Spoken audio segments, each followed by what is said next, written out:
Welcome to Changeable. This is episode number 98, Freedom from Codependency with Adey-Jones.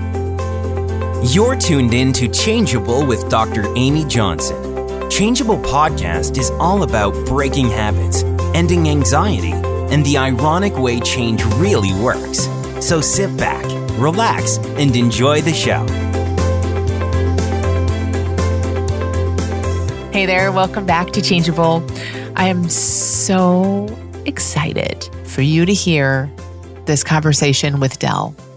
I have known Del for a while. I've seen so much weight fall off of her, not physical, mental, emotional weight fall away. I've seen her look brighter and open up and just seem so much lighter. And I never knew her story until we sat down and talked about it for this episode. And the thing about stories, I think in our world where we look beyond the content often, stories can kind of get a bad rap, like, oh, that's just your past and it's just your story. But no, I don't see it that way at all. I mean, it makes up our psychology. And our psychology, no matter what we've seen, our psychology plays a gigantic role in our everyday life. It just does. Now, where we look in this understanding is that we don't have to be a victim to our psychology. We don't have to only live within old thought and feeling and memory and issues and all of that kind of. We don't have to live in the past, but that doesn't mean it's not worth looking at and talking about at times, or that it isn't going to show up in our everyday life forever, because it is. What's incredible is how without the past changing, obviously, how different that can come to be when we see more about who we are and how our experience works. And that's what this conversation with Del really highlights. So Del will talk about her past, and it's probably not something, the details of her past, I'm guessing and hoping, are probably not something that you can relate to all that well. I certainly couldn't.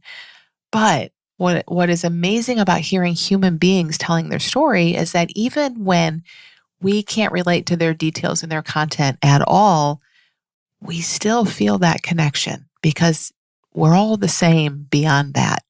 And sometimes I think when you hear someone's story and it's so different from your life experiences, you feel even closer with them. Like you connect even more, because I think somewhere in our mind, we're like, whoa, none of the surface level junk matches, but why do I still understand this person?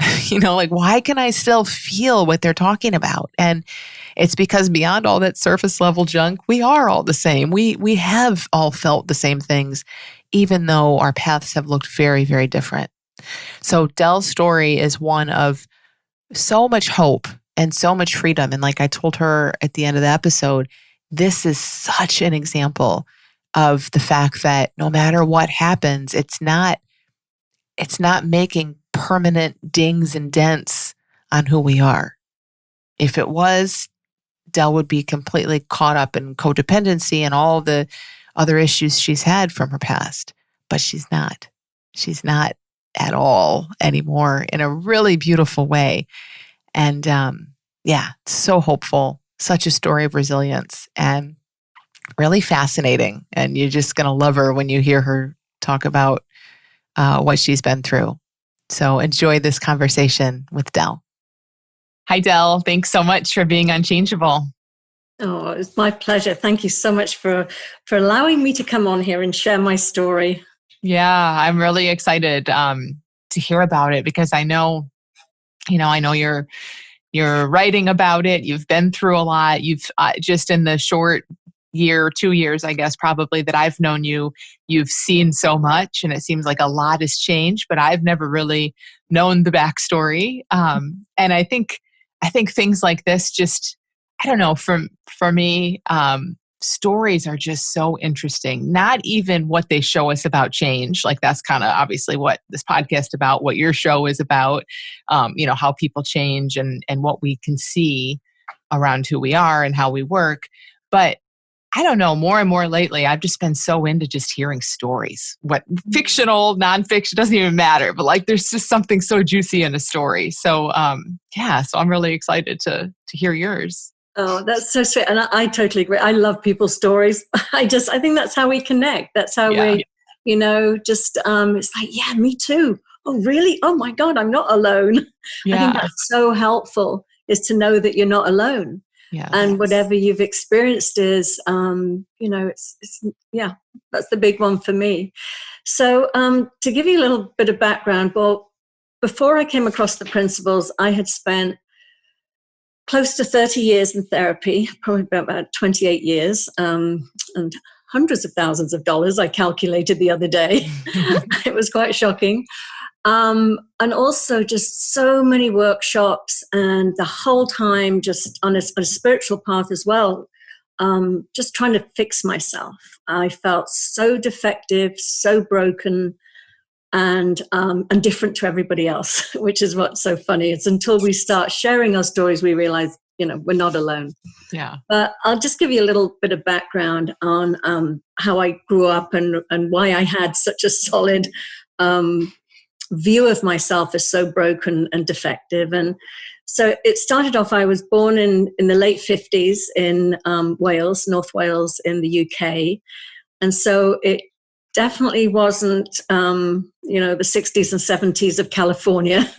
It was quite puritanical and Methodist and very sort of chapel and Bible, things like that. But my mother was just, I don't know where she quite came from, but she didn't sort of fit into that mold, put it that way. And I was born the fifth child. She had 3 children by her marriage, her first marriage. And then she met my father, and I share the same father as my sister that's a year older than me, and my younger brother who was 4 years younger than me. And he was a married man that had his own family. They lived in the village. We lived in the outskirts of the village in the countryside. And so he had a wife and he had children, and my mother was basically his mistress. But in her mind, I think she wanted to believe it was much more than that. And especially as it lasted for 8 years and she had 3 children with him, she felt that, they had this relationship.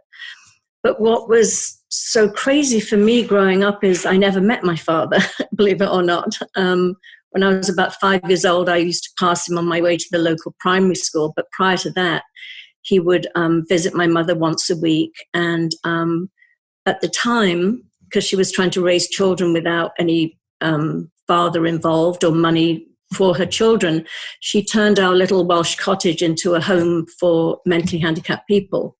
So the government would give her money to take care of these people, but that meant they had to live in a real house and we had to live in trailers in the backyard.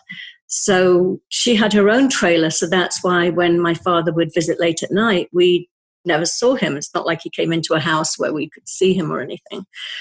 So I remember when I was really little, I kept saying to her, because she would sort of the next day, she'd be telling us all about how wonderful he was. And I'd be sitting there thinking, well, how come you get him and we don't get him? Yeah. So I would say, well, why can't he come a bit earlier? Why can't he, come and see us? And she kept saying, well, he can't. And if he could, but he really loves you, but he can't.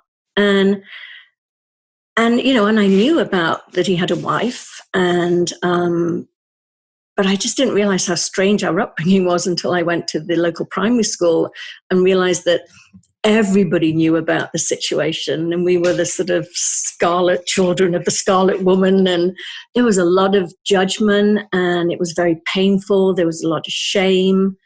And I'd also met my father's wife. She came to visit us one day when I was about 4 years old. And I could see then how unbelievably distressed and upset she was. And I remember feeling very, very guilty. I felt that I had caused this. My mother and I had caused this upset that I was witnessing.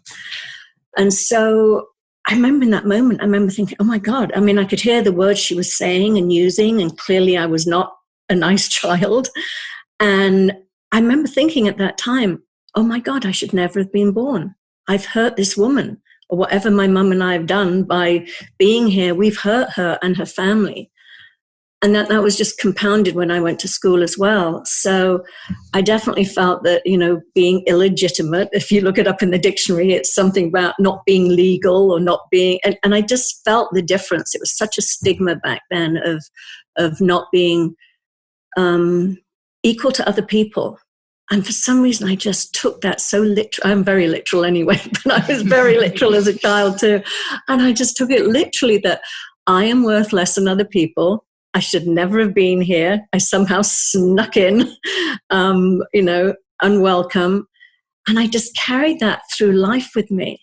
And also the fact that, my father never acknowledged us or never spoke to us. We would literally see him when we were going to school, and he would just look the other way and just never saw us. And I had this crazy thinking, because my mother said he loved us, but he never spoke to us or acknowledged him. So I kept thinking, well, there's something wrong with me, because he's this loving man, apparently.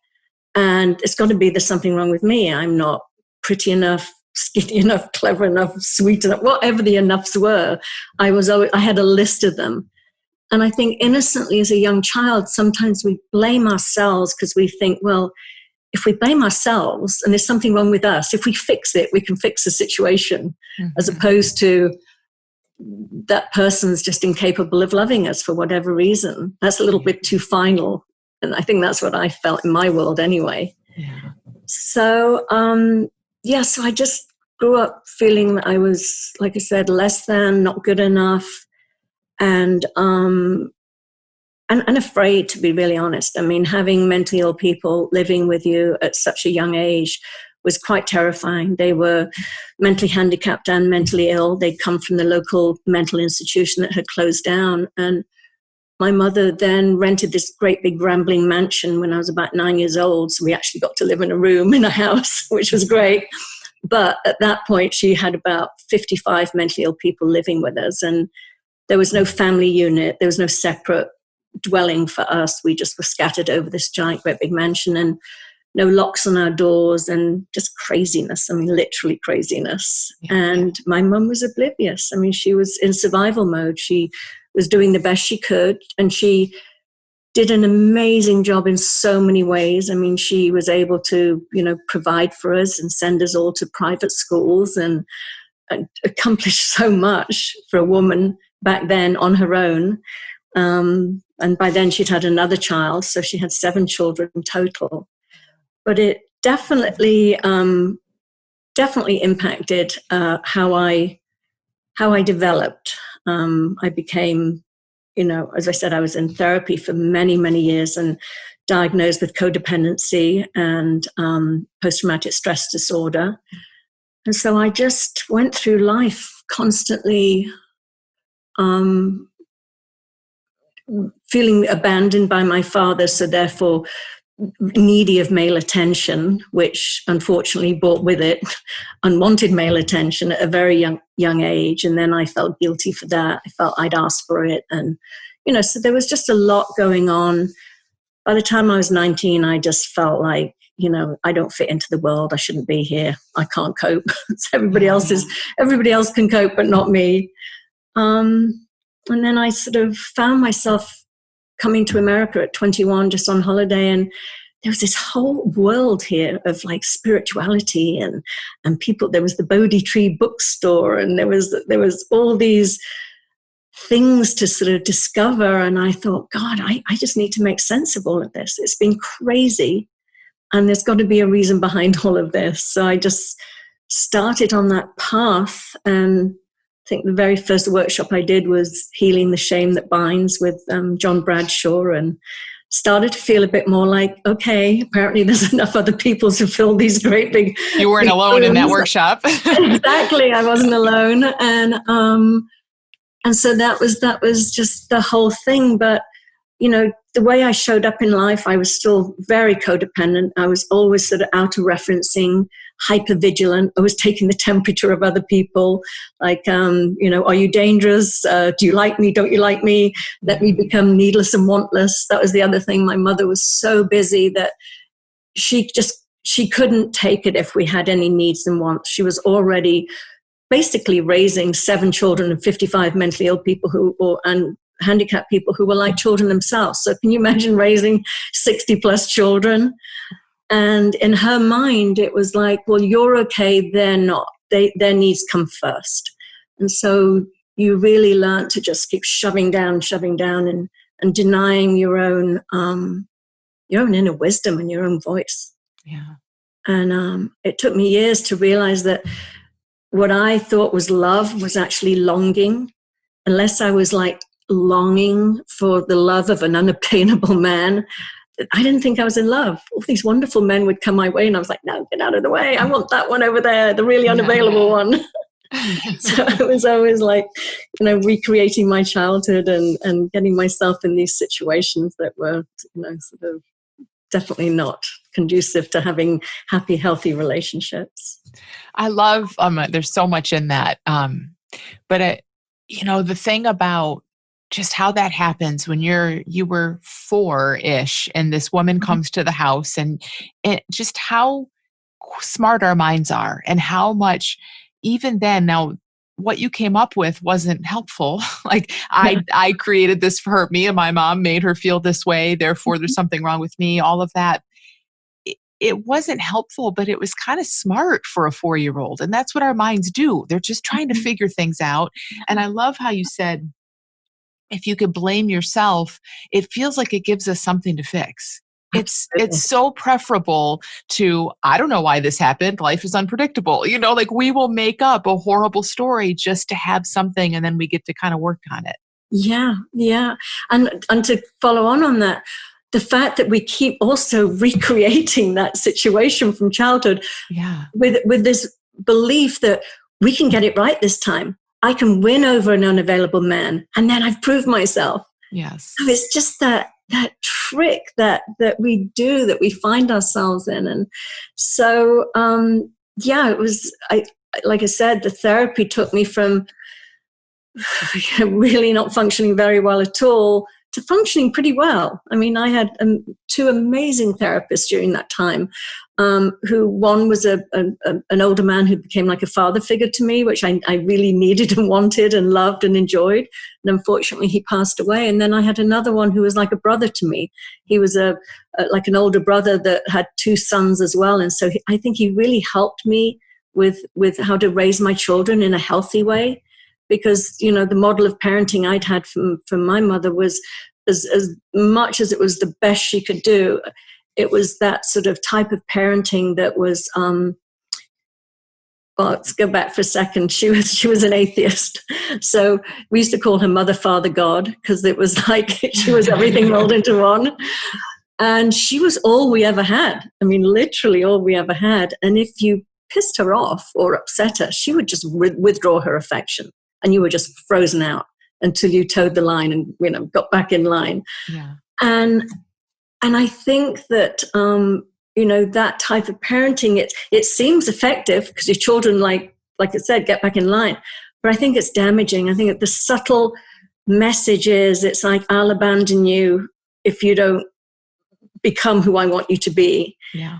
And because she was everything to us and there was nothing else, nobody else, we didn't have extended family. We didn't, even in the community, because we lived in a big old mansion full of mentally ill people, people didn't come over to play. Yeah. So we sort of had each other and that was it. So, it was, so he helped me a lot. So I saw so much good in what I gained through therapy, but I could not stop the codependent behavior. I mean, it was just running my life. I was a people pleaser. I was needless and wantless. I kept finding myself, not always, I had some wonderful relationships too, but those are the ones I always left.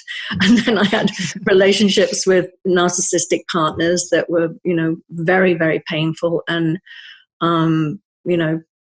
it's so interesting. That's why most of my practice is with dealing with people, or helping people rather, dealing with issues around codependency and narcissism, because even though it's not physical abuse, I felt like I wish I had a bruise. I wish I had a cut to show on the outside what I'm feeling on the inside. Yeah. And I think it's often misunderstood, how when you've constantly been sort of almost brainwashed as to how, sort of, I don't know what's the word I'm looking for, but it's so subtle. You completely lose a sense of yourself. You lose any sort of sense or trust in hearing your own wisdom because you've been told you're crazy so many times that you don't even, So anyway, so it was when I came across the principles that I saw something so differently.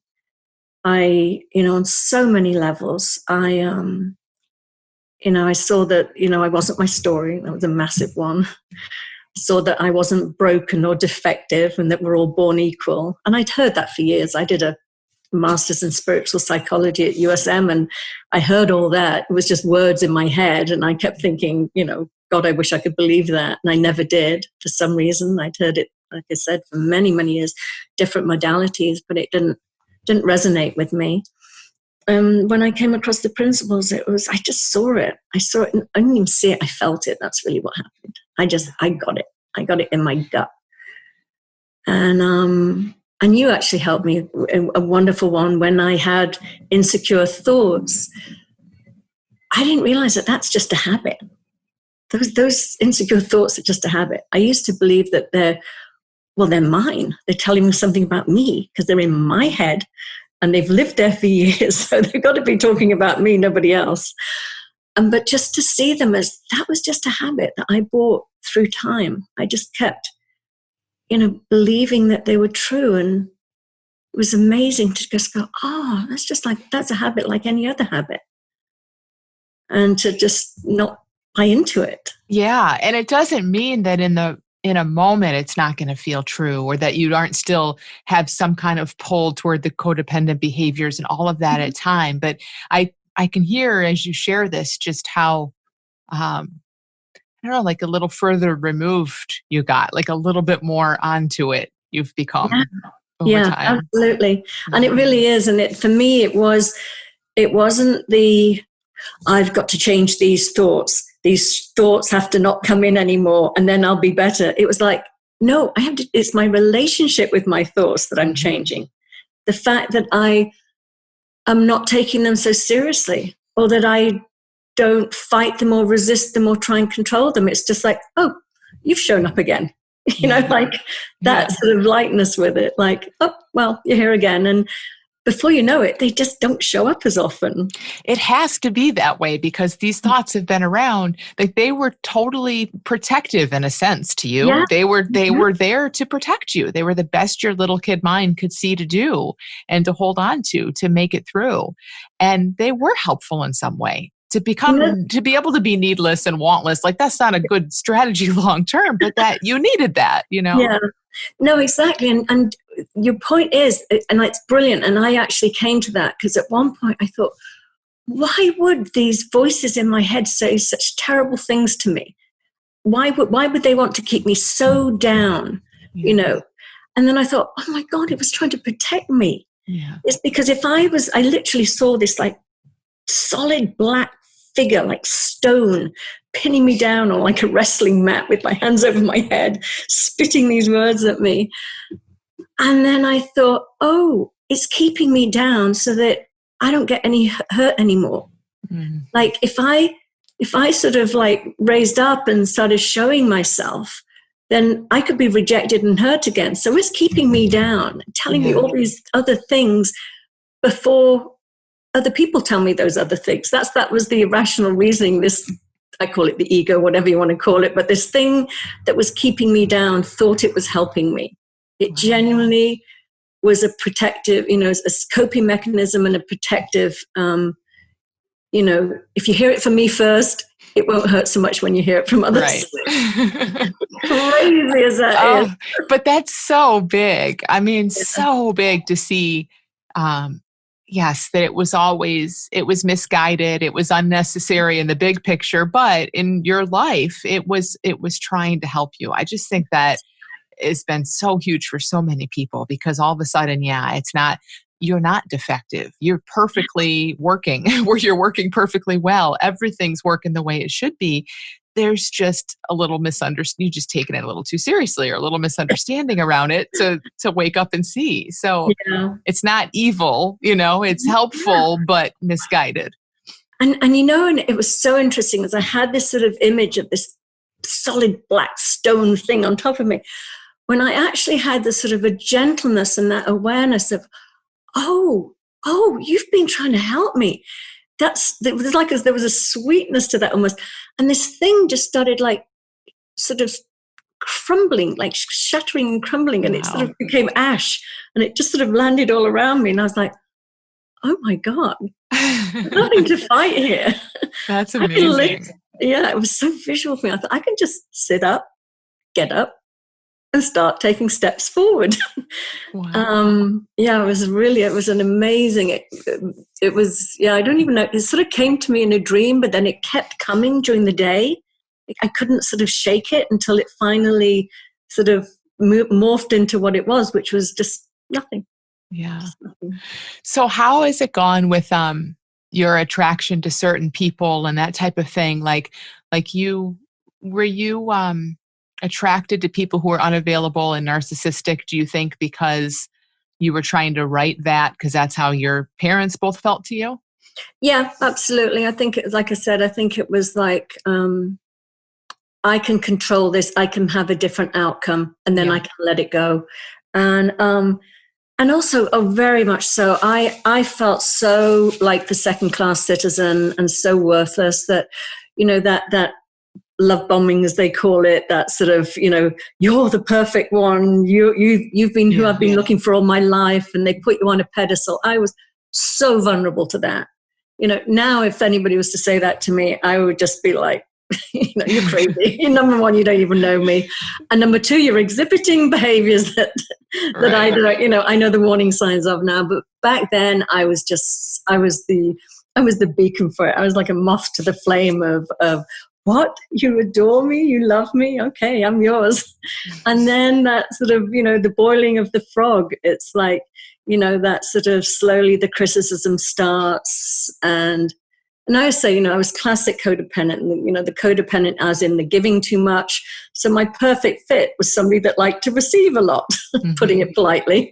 So, but then as soon as you want to say, well, what about me? It's like you're trying to change the rules of the game. And they're like, no, this is not about you. This is about you giving to me. And and that's where the struggle would be. But I think of my sort of, fears of abandonment, and also that first flush of incredible, whatever that feeling of being adored is. It's like you want that back. And that is intermittently given to you over time and pulled away. And it's Stockholm syndrome. You completely sort of, you're on the pedestal, you're off the pedestal, you're rescued, you put back on, and it spins your head around. You just lose sight of it. And for me, I definitely know that I was looking for something I didn't have as a child. There was still that child part of me that wanted the sort of picture of the the perfect couple, and I never talk about specific relationships, so I want to make sure I'm not talking about specific relationships. But I could see that there was a need and a want in me that had not been fulfilled as a child, and I was trying to fulfill it in my adult life for sure. So yeah, that was it. But I've been in a wonderful relationship for the last few years now, and initially it was, unless I was in the midst of drama and turmoil and everything, I didn't feel in love. I didn't feel alive.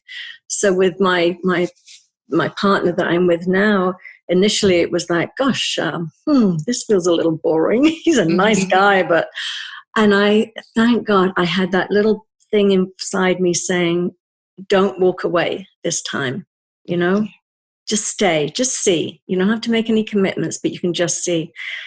And it really is amazing how that sort of became real love, deep, deep love based on respect and shared values, and not that sort of thrill that I think a lot, and I think society too, and I think fairy tales we grow up with. I mean, my God, it's like Beauty and the Beast is the classic, you know, or even like sort of Charlotte Bronte novels, and you know, it's you know, I think I certainly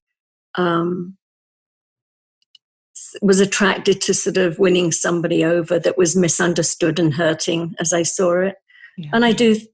You know, I feel that people that do exhibit narcissistic behavior are hurting, but I also trust that they have within them what it takes to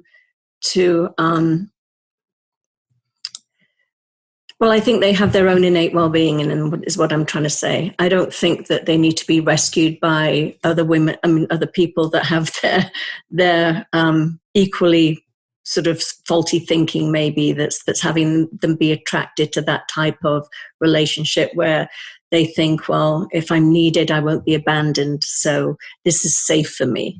I'll pick somebody that's as broken as me. You know, that was, I think, my thinking. It was like, right. I didn't want somebody that was, you know, had a happy childhood and everything was fine, because it was like, well, how can I relate to you?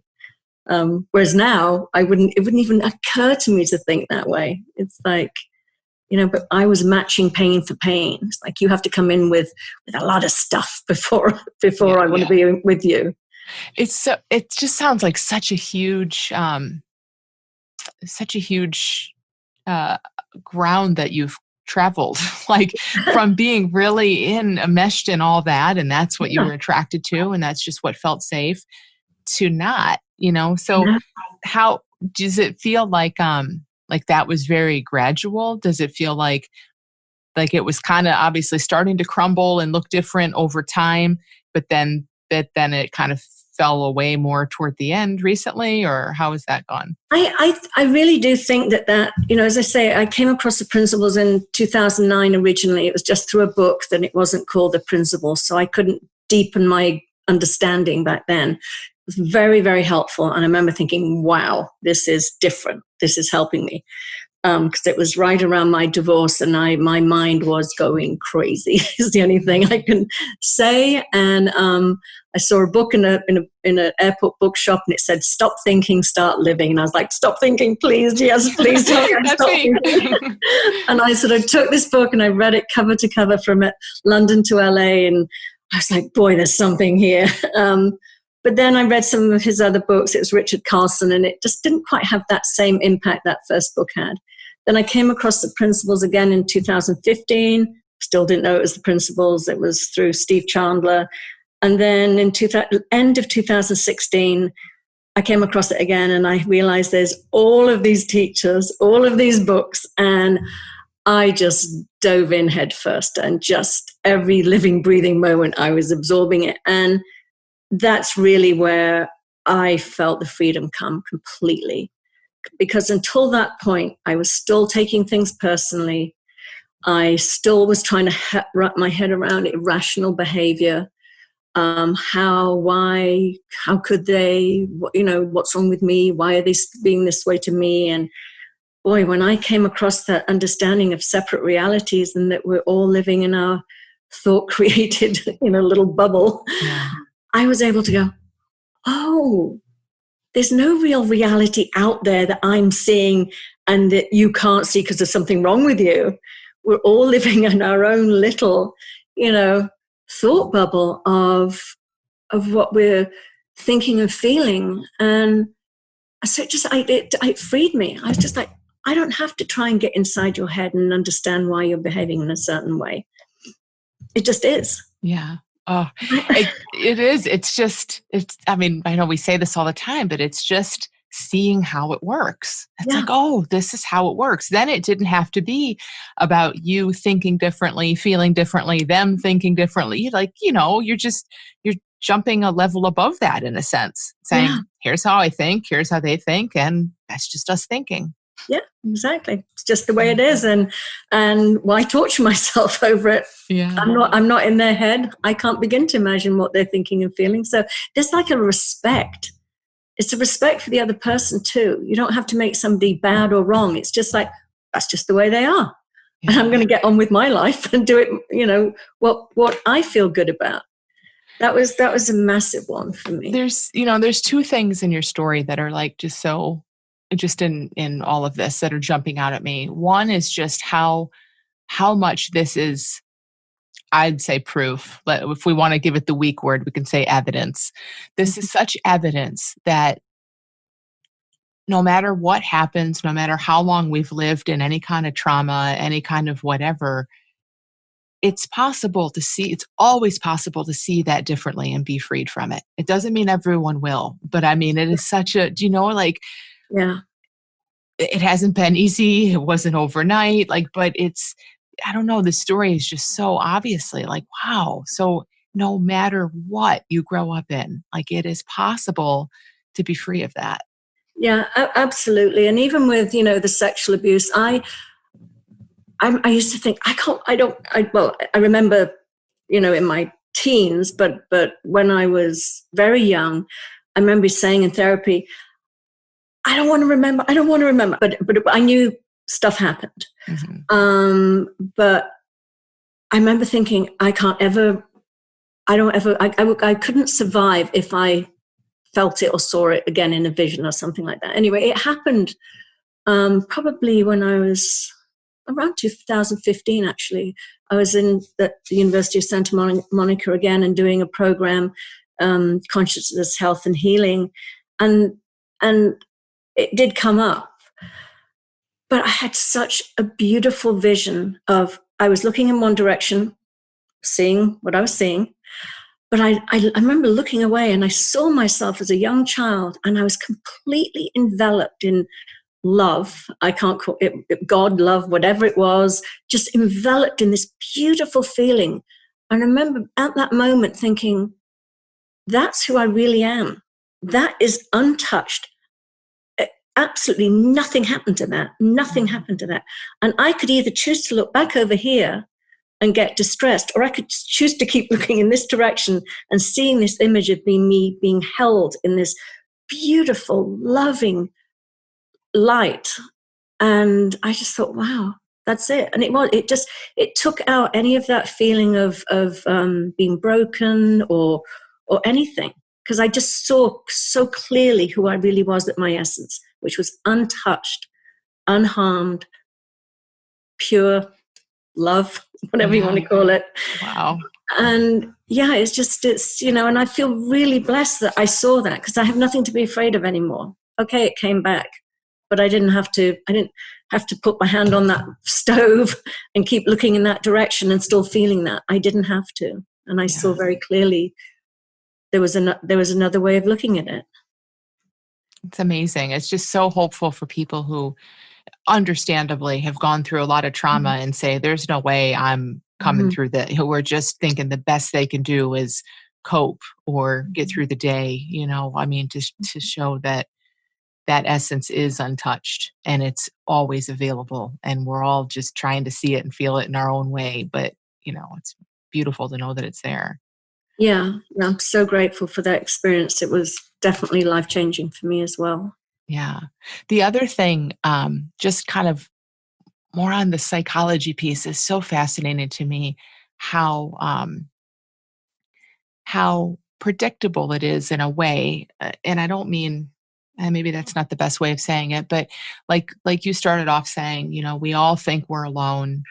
And certainly no one but you and your siblings had your exact childhood, but how the threads people do in their own way, right? And in their own degree, but they do. And the way that our psychology kind of tries to deal with things like that is so kind of easy to understand in a way. And it just makes me excited, because it's like, oh, that was just Del's mind thinking, oh, we can make sure you're lovable. Let's go find a person like mom and do this and do that, just how our mind comes up with these ideas to help us.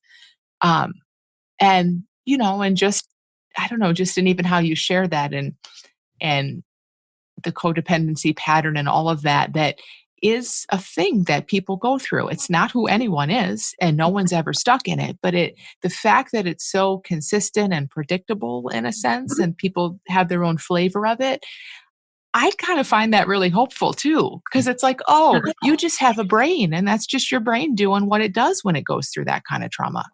Exactly.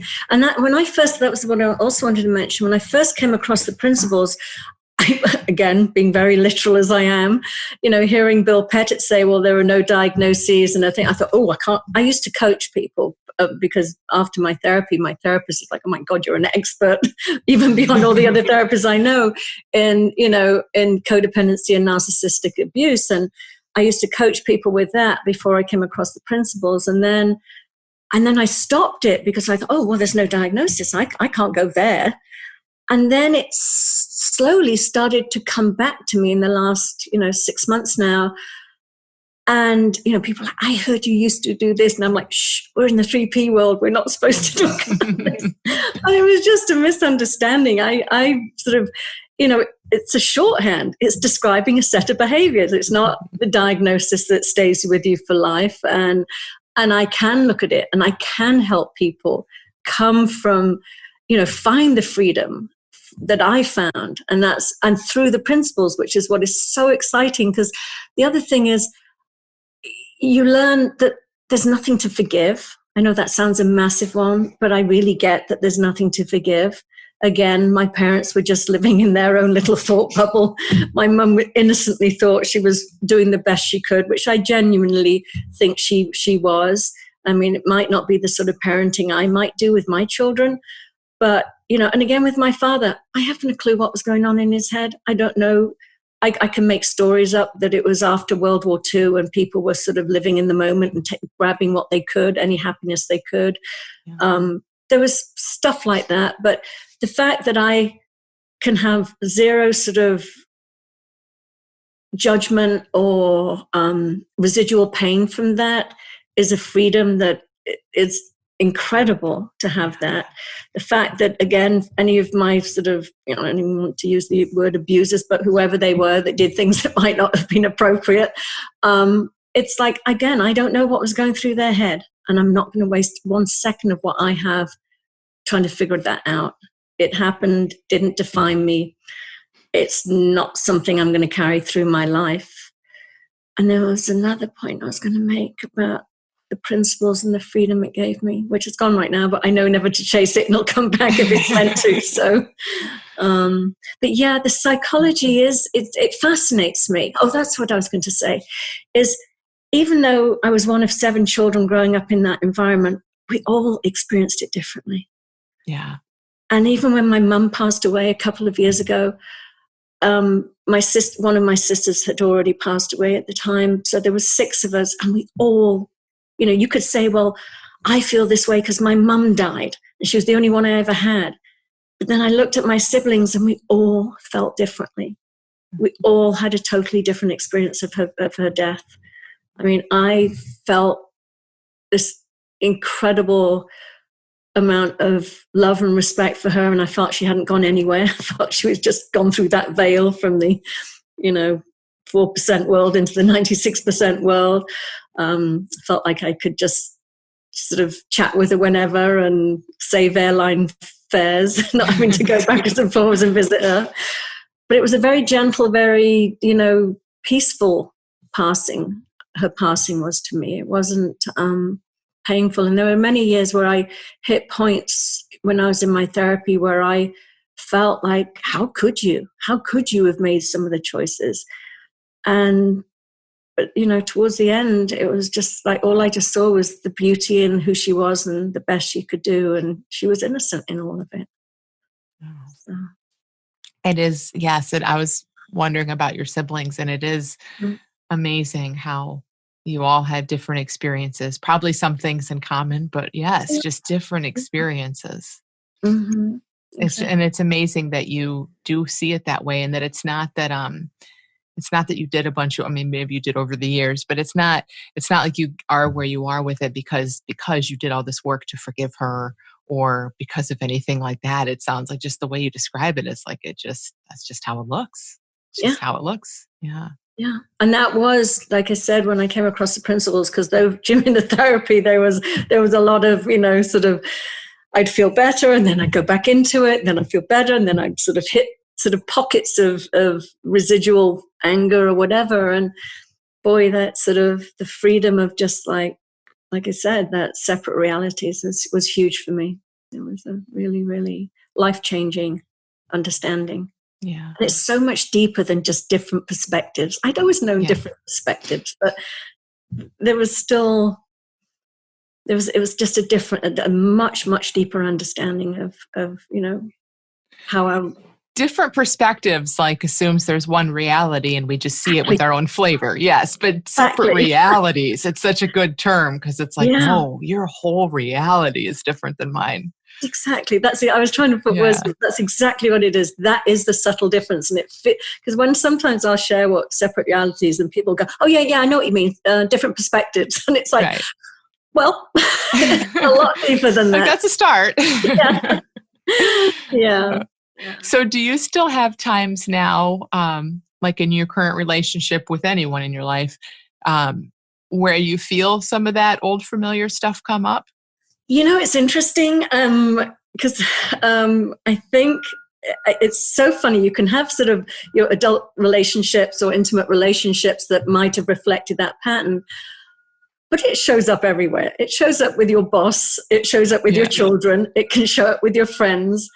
And so I see it, and I know that it's just I know that it's not good for me, and it's not good for the relationship, and it's not good for the other person. So I catch myself a lot more, and it's sometimes I've still got that sort of people pleaser flavor to me. I want to keep people happy, but and I don't like confrontation. Those are things that I would avoid at all costs before. But now I've learned to sort of really speak my truth. And if somebody doesn't like it, and, say my children, if I have to say to them, they're adults now, they're 23 and 27. But if I do say something and they don't particularly like, what I've shared, before I would dive in and try and fix it and excuse it and try and, pacify and make them feel better. But now it's just like, okay, well, they're just having their experience and they're entitled to that. And I don't have to do anything. I was respectful in how I held my boundary, and they'll, trusting that they have that innate well-being inside them, and they're going to come back to settling themselves. I don't have to go in there and do anything and change me to make that happen. It's like, so I'm getting more comfortable with tolerating somebody's sort of, feelings with me if they don't like that I've held that boundary.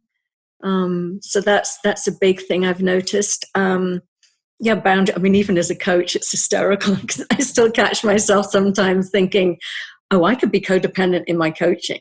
And it's like, so it's interesting, but I find it funny. I love it. Yeah. I love spotting the areas, the little blind spots that you have, and just sort of, and laughing about it. Like I said, just it's like, oh, there it is again, but not like, oh God, there it is again. Something's wrong with me. It's just like, oh gosh, this is sneaky. It's just popped in again.